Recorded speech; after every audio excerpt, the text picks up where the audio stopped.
உங்களோட பேர் என்ன? எங்கேருந்து வரீங்க? என்ன டிபார்ட்மெண்ட் எடுத்துருக்கீங்க? என் பேர் வினோத். தென்காசி டிஸ்ட்ரிக்ட் சங்கரன்கோயிலேருந்து வரேன். சங்கரன்கோயில் பக்கத்தில் குறுக்கல்பேட்டின்ற ஒரு கிராமம். என்ன டிபார்ட்மெண்ட் எடுத்தீங்க? Department personal assistant MGR doctor, Tamil Nadu doctor MGR medical யூனிவர்சிட்டியில் ஓகே பர்சனல் அசிஸ்டன்ட் எடுத்திருக்கிறேன். ஓகே. ஸ்டெனோடைபிஸ்ட் முடிச்சிருக்கீங்களா? ஆமாம், ஸ்டெனோடைப்ஸ் போத் ஹையர் முடிச்சிருக்கேன். Both higher master. ஓகே. என்ன படிச்சிருக்கீங்க சார்? 12th 8th வரைக்கும் எங்கள் ஊரில் தான் படித்தேன். 9th to 12th வந்து பாளையங்கோட்டை சேவிஸ் ஹையர் செகண்டரி ஸ்கூலில் படித்தேன். அதுக்கப்புறம் காலேஜ் வந்து டிஸ்டன்ஸ் எஜுகேஷன் தான். அண்ணாமலை யூனிவர்சிட்டியில் பிஏ தமிழ் படிச்சிருக்கேன். ஓகே. எப்போ டிஎன்பிஎஸ்சி படிக்க ஆரம்பிச்சிங்க? டிஎன்பிசி படிக்க ஆரம்பிச்சதுன்னா ஸ்கூல் முடிச்சுட்டு கரஸ்பாண்டன்ஸில் தான் போட்டிருந்தேன் காலேஜ் டிகிரி. அதில் அந்த டைமில் வந்து ஸ்டெனோகிராஃபரும் டைப்பும் படிச்சுட்டு இருந்தேன். அது முடிக்கிறதுக்கே 2022 அந்த மாதிரி ஆயிட்டு. அதுக்கப்புறம் 22க்கு அப்புறம் படிக்க ஆரம்பித்தேன். தொடர்ந்து ஒன்றும் தெரிஞ்சுக்கிட்டு இதுக்கு அடுத்து என்ன இருக்குன்னு தெரிஞ்சுக்கிற டிஎன்பிசி தாண்டி இன்னும் என்ன பண்ணலாம் அப்படின்னு சொல்லி தோணும்போது யூபிசி பற்றி தெரிய வந்துச்சு. யூபிசி கொஞ்ச நாள் ப்ரிப்பேர் பண்ணேன், ஒரு 2 இயர்ஸாக ப்ரிப்பேர் பண்ணேன். அதுக்கு முன்னாடி டிஎன்பிசி 2022 to 23 ப்ரிப்பேர் பண்ணியிருந்தேன். இப்போது அதுக்கப்புறம் இந்த நோட்டிஃபிகேஷன் 2025 நோட்டிஃபிகேஷன் வந்ததுக்கப்புறம் தான் சிலபஸ்க்கு என்ன தேவை அப்படின்னு சொல்லி அதை பார்த்து அதுக்கு முன்னாடியே படிச்சிருந்தேன். தமிழ் புக்ஸு இந்த மாதிரி பேசிக் இதெல்லாம் வந்து டிஎன்பிசியில் என்ன அப்படின்னு சொல்லி தெரிஞ்சுக்கிறதுல ஸ்டார்டிங் வந்து படிச்சிருந்தேன். அதுக்கப்புறம் யூபிஎஸ்சி இந்த மாதிரி ஒரு 2 அட்டெம்ப்ட் கொடுத்துருந்தேன். 2 அட்டெம்ப்டில் வரல. அதுக்கடுத்து மறுபடியும் டிஎன்பிசி ஏதாவது ஒரு வேலை வேணுன்ற ஒரு கட்டாயத்தில் டிஎன்பிசி படிக்க ஆரம்பித்தேன். அதுக்கடுத்து கொஞ்சம் இதுக்கு ஸ்பெசிஃபிக்காக என்ன வேணும்னு பார்த்து தமிழ் மேக்ஸு ஜிஎஸ்க்கு என்னென்ன வேணும்னு சொல்லி பார்த்து அதுக்கடுத்து படிக்க ஆரம்பிச்சது தான். அதுக்கப்புறம் ஒரு கரெக்டாக இத்தனை நாள் தான் படித்தேன்னு சொல்லி சொல்ல முடியாது. ஒவ்வொரு டைமில் படித்தது தான். எத்தனை கேள்விகள் நீங்கள் சரியாக போட்டீங்க? நான் 153 கொஸ்டின் கரெக்டாக போட்டிருந்தேன். 153. ஆமாம். ஓகே. தமிழ் எந்த மாதிரி படிச்சிங்கன்னு சொல்லுங்கள். தமிழ் வந்து 6th to 12th பேசிக்ஸ் தான். அது ஃபுல்லாகவே முன்னாடி இருந்த சிலபஸ்க்கு இப்போ தான் சிலபஸ் மாற்றிருக்காங்க. இதுக்கு முன்னாடி இருந்த சிலபஸ் படி அதில் ஃபுல்லாகவே படிக்கணும். எப்பவுமே எல்லாரும் சொல்கிறது தான் முன்னாடி அட்டை படிக்கணும் அப்படின்ற மாதிரி தான். அது சிலபஸ் படி படித்தது இல்லை அதுக்கு முன்னாடிலாம். பேசிக்காக அந்த 6th to 12th வரைக்கும் ஃபுல்லாகவே கவர் பண்ணியாச்சு. அதுக்கப்புறம் இந்த சிலபஸ் மாற்றினதுக்கப்புறம் எது வேணும் அப்படின்னு சொல்லி சிலபஸ் படி பார்த்து படித்தது தான்.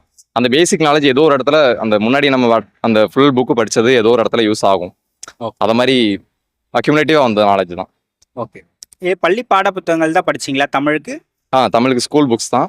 அந்த எக்ஸ்ட்ரா ரிசோர்ஸ் இப்போ சிலபஸ் மாற்றினதுக்கப்புறம் ஏதாவது தேவை அப்படின்னு சொல்லி கொஞ்சம் தேடி படித்தாதான். ரொம்ப எல்லாத்தையும் தேடி இப்போ நிறைய அவுட் சோர்ஸ் புக்லாம் சொல்கிறாங்க, அவ்வளோலாம் போய் தேடி படிக்காமல் சும்மா பேசிக்காக நீங்கள் பேசிக்ஸில் உங்கள் எஃபர்ட்டை நீங்கள் கரெக்டாக போட்டிருந்தீங்கனாலே அந்த வெளியிலேருந்து கேட்குற இதுக்கு உங்களால் கரெக்டாக ஆன்சர் பண்ண முடியுன்றது என்னோட இது. ஓகே. தமிழில் எவ்வளோ கேள்விகள் போட்டீங்க நீங்கள்? தமிழில் 80 போட்டிருந்தேன் நினைக்கிறேன். ஓகே. மேக்ஸ் எப்படி படிச்சிங்கன்னு சொல்லுங்கள். மேக்ஸ் வந்து பேசிக்காக உள்ள பேசிக் ஃபண்டமெண்டல்ஸ் எல்லாமே யூடியூப் பார்த்துறது. இல்லைனா அதுக்கு முன்னாடி நான் டிஎன்பிசி வந்து சங்கரன்கோவிலில் வியான் ஒரு அகாடமியில் படித்தேன். அங்கே பேசிக்ஸ் வந்து மேக்ஸ் அங்கே தான் அந்த அகாடமியில் படித்தது தான். மற்றபடி மேக்ஸுக்கு அதுக்கடுத்து ப்ரிப்பேர் பண்ண ஆரம்பிச்சது மறுபடியும் இது வீடியோஸ் பார்க்காம பிஒய்க்யூ மட்டும்தான் ஃபுல்லாகவே.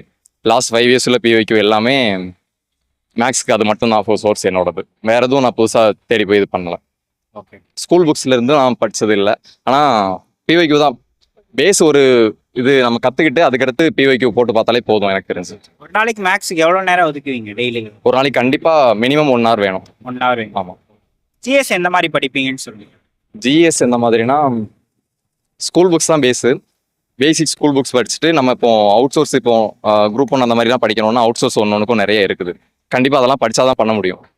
ஸ்கூல் புக்ஸ் மட்டும் படிச்சுட்டு மட்டும் ஃபுல்லாக பண்ண முடியுமான்னா டவுட்டு தான்.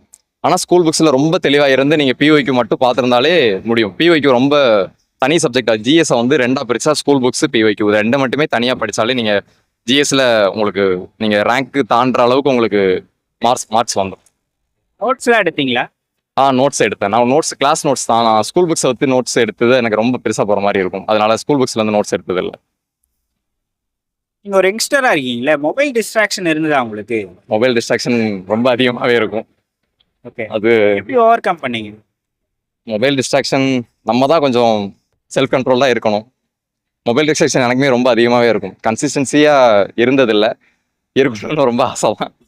ஆனால் திருப்பி எவ்வளோ வெளியில் போனாலும் திருப்பி உள்ளே வரணுன்றது தான் இது. ஒரு எனக்கு அதெல்லாம் அதிகமாகவே பிரேக் ஆகும்.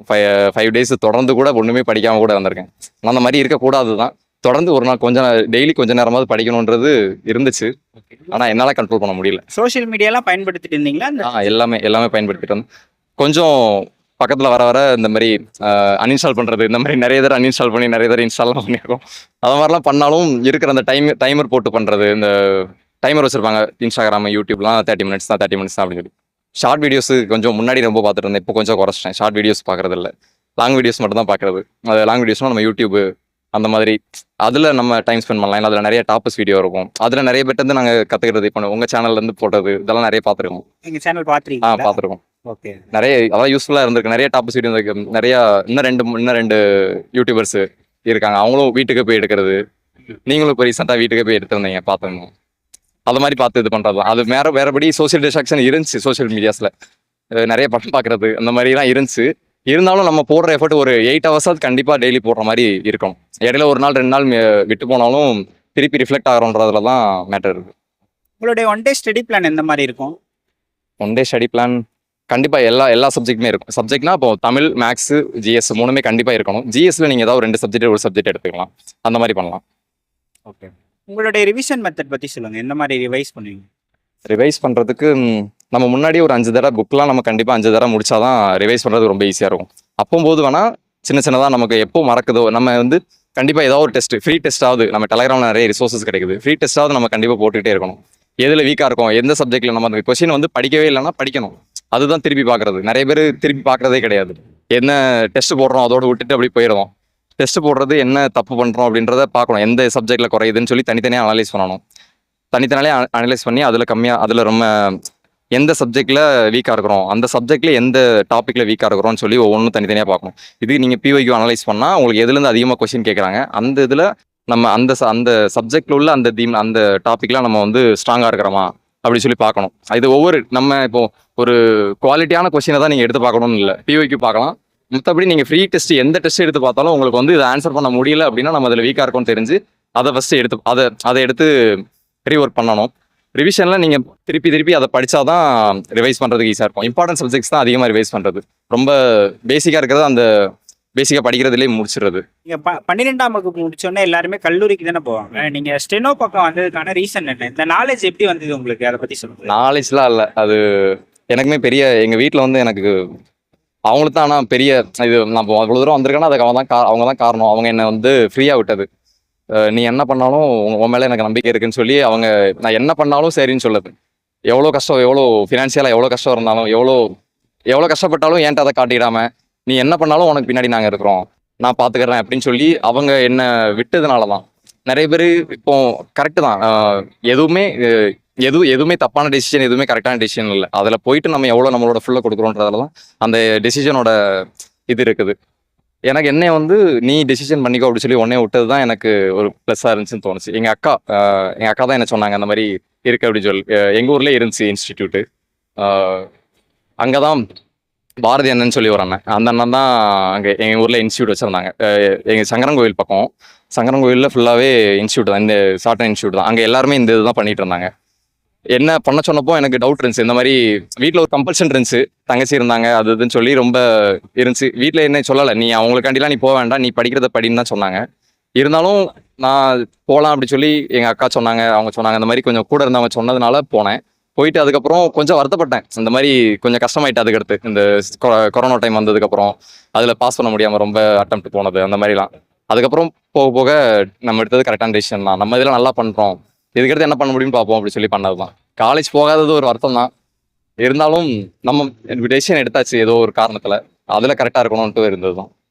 நீங்கள் என்ன மெசேஜ் சொல்கிறீங்க படிக்கிற ஆஸ்பிரண்ட்ஸ்? என்ன சொல்கிறது, சும்மா ஸ்கூல் புக்ஸை பின்னாடி சும்மா ஓடாமல் எதுலேருந்து கேட்குறாங்கன்னு அனலைஸ் பண்ணி படிக்கிறது பெஸ்ட்டாக இருக்கும்னு எனக்கு தோணுது. இப்போ குரூப் 2A கேட்டிருக்காங்க, அது கேன்சல் ஆச்சு. அந்த கொஸ்டின்ஸ் கூட நிறையா வந்திருக்கு, நிறைய பேர் அனலைஸ் பண்ணி போட்டிருக்காங்க. நிறைய அனலைசிஸ் நிறைய பேர் பண்ணுறாங்க, ஃப்ரீயாகவே நிறையவே கிடைக்குது. டெலகிராமில் நிறைய ரிசோர்ஸஸ் இருக்குது. எல்லாத்தையும் தேடி ஓடாமல் உங்களுக்கு இதுதான் பேசிக் ரிசோர்ஸு அப்படின்னு சொல்லி நீங்கள் ஃபிக்ஸ் பண்ணுங்கள். எது வேணா இருக்கட்டும், இதுதான் கரெக்டாக படிக்கணுன்றது எதுவுமே கிடையாது. நீங்கள் இந்த போகிற ட்ரெண்ட் அனலைஸ் பண்ணி நீங்கள் தான் அனலைஸ் பண்ணணும். இந்த மாதிரி கொஸ்டின் கேட்குறாங்கன்னா இதுக்கடுத்து இப்படி தான் கேட்பாங்க. இதுக்கு இப்போ பாலிசி நோட்ஸ்லாம் அதிகமாக ரிஃப்ளெக்ட் ஆகுது இந்த அப்ரிவேஷன் இதெல்லாம். அதை மாதிரி ரிலேட் பண்ணி நீங்கள் அவங்களோட ட்ரெண்டுக்கு படிக்கணும். சும்மா கண்ணை மூடிட்டு ஸ்கூல் புக் எல்லாரும் படிக்கிறாங்க, நானும் ஸ்கூல் புக் படிக்கிறேன், இவங்க இதை சொன்னாங்க அதனால இதை படிக்கிறேன் அப்படின்னு சொல்லி படிக்காம, உங்களுக்கு அவங்க இப்போ எல்லாத்துக்குமே பேசிக் என்ன, இப்போ டிஎன்பிசிக்கு பேசிக் என்னன்னா சிலபஸும் பிவைக்கும் தான். அந்த ரெண்டையும் மட்டுமே வச்சுட்டு அதை தாண்டி படிக்காம பிவைக்யூல இப்படி கேட்குறாங்கன்னா அதுக்கு ஏத்தாப்புல படிச்சுட்டு போகணும். அதான் அது அது ஃபோக்கஸ் அது ஓரியன்டாக படிச்சா தானே பாஸ் பண்ண முடியும். அதுதான் செஞ்சு நினைக்கிறேன்.